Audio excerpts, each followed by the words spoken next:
All right, let's look at how we're going to take the percent proportion and turn it into a percent equation. So first we're going to multiply by 100% on both sides.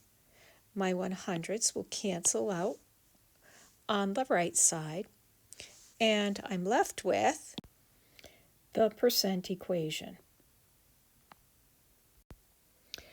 All right, let's change that percent proportion into the percent change. And the first thing we're going to do is change the part to the amount of change.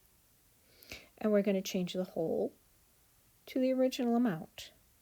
And the percent will now be the percent change.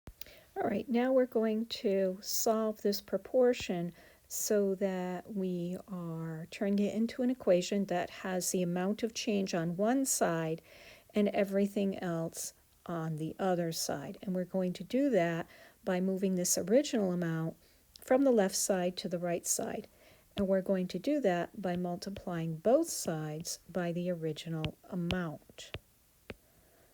So we're going to move one original amount here and one to the right side. And then my original amounts will cancel on the left side, leaving us just the original amount on the right side. So our equation is the amount of change equal to the percent change divided by 100 times the original amount. And this is also equal to y equal kx.